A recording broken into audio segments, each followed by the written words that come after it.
So hello students.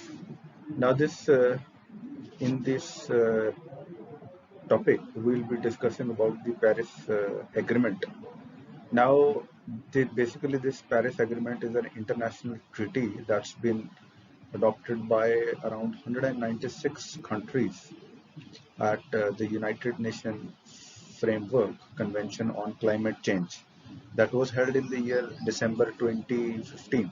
The main aim is to combat the climatic change by limiting the global warming to well below 2 degrees Celsius above pre-industrial levels and pursuing the effort to limit these temperature increase to 1.5 degree Celsius.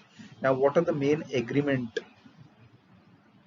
clauses or agreement policies? It seeks to basically enhance the countries for adapting the impact on the climatic change, promote the sustainable development, and provide support to the developing nations. Now, in the next slide, we have our Paris Agreement key elements. Now, in the key elements, I will explain to you there are 5 key elements. In the 5 key elements, we will be discussing one by one all the point number 1, point number 2. We'll focus on the point number 1, the national determined contribution.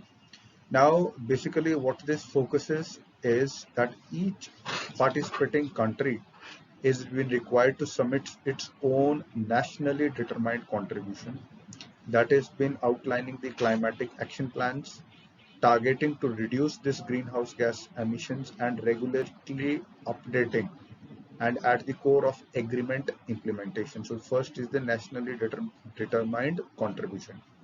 Second, we have the global stocktake. Now this Paris Agreement basically it establishing in collective progress towards long-term goal agreements.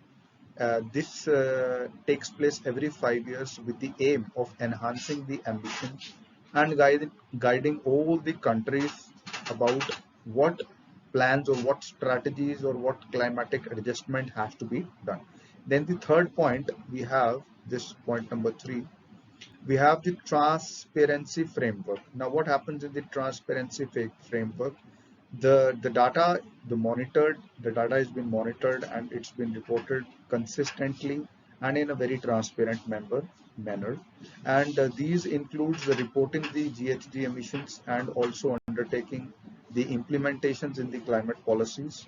Now the next point is the fourth point, the adaptation and loss and the damage.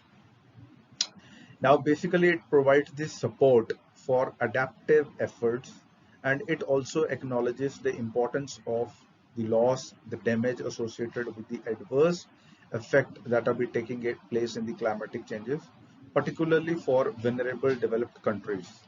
Now the last point in the Paris Agreement key element is the finance and technology transfer.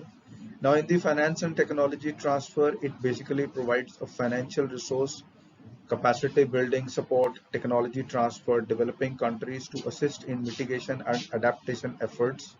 And it's basically this Paris Agreement is mobilizing 100 billions per year by the year 2020 with the goal to increase financial flow below that particular threshold. So addressing these key elements, whenever a question arises, what do you understand by Paris Agreement? So you have to give a proper definition and the explanation of this key elements. So thank you students. Looking forward for more topics on the environmental studies.